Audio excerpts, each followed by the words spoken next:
berdoa.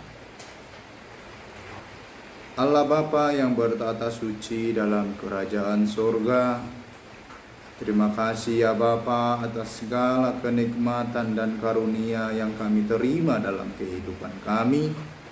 Hingga pada pagi hari ini kami dapat melakukan setiap hal yang terbaik dalam hidup kami. Engkau memberikan semua kenikmatan yang kami perlukan.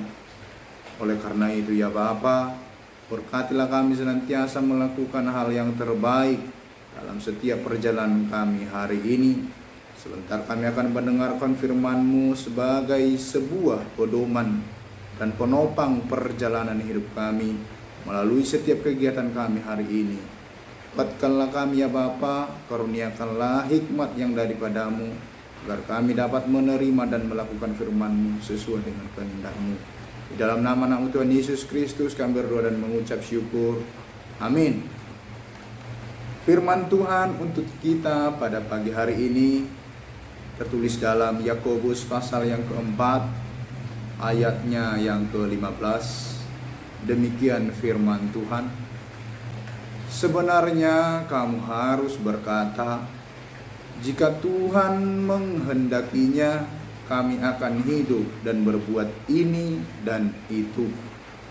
Bahasa Batak dikatakan, sikani imanian dohono muna, molo nalomoro hani Tuhani, mangulu mahami, jala bahenon nami maon, dohot an. Demikian firman Tuhan. Bapak, Ibu, saudara-saudari terkasih di dalam nama Tuhan Yesus Kristus, seorang filsuf bernama Plato pernah berkata, hanya orang-orang yang tidak ambisius yang bisa menjadi penguasa yang baik. Demikian juga firman Tuhan untuk kita pada pagi hari ini mengingatkan kita tentang bagaimana kerapuhan hidup dari manusia. Di sana dikatakan bahwa kita kembali diingatkan, kita sering merencanakan dan berbicara tentang masa depan kita. Kita sering melakukan hal-hal yang membuat hidup kita ingin bahagia secara jasmani saja. Kita ingin membahagiakan pikiran dan hati kita, namun lupa akan kedaulatan dari Tuhan yang terjadi pada hidup kita.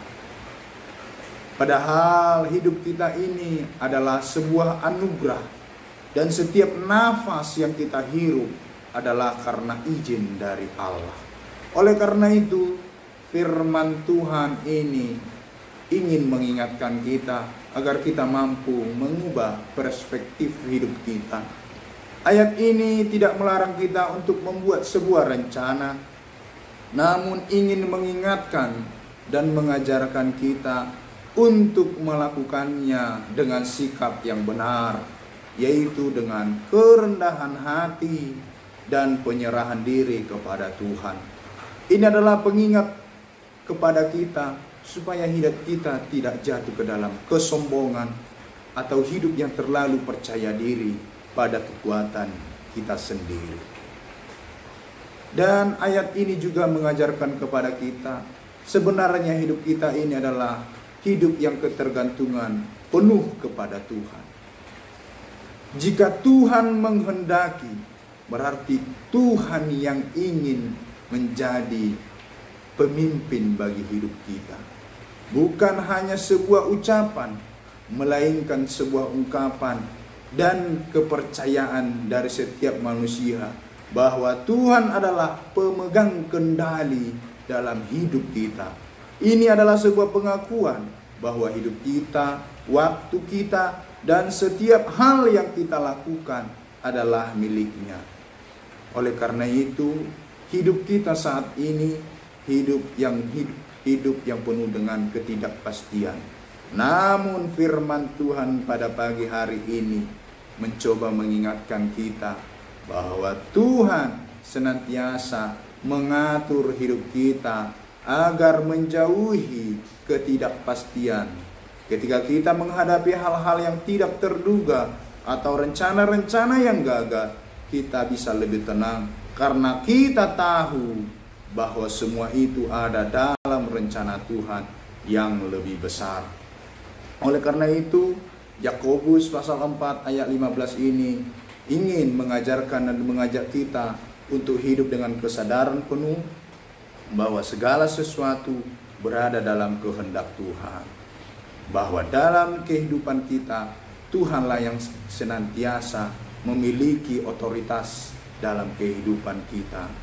Seperti topik renungan untuk kita pada pagi hari ini, bergantung hanya kepada Tuhan. Bergantung hanya kepada Tuhan. Oleh karena itu, mari kita belajar untuk merencanakan dengan bijak, bekerja keras, dan pada saat yang sama serahkanlah seluruh hidupmu dan masa depanmu hanya di dalam Tuhan. Amin.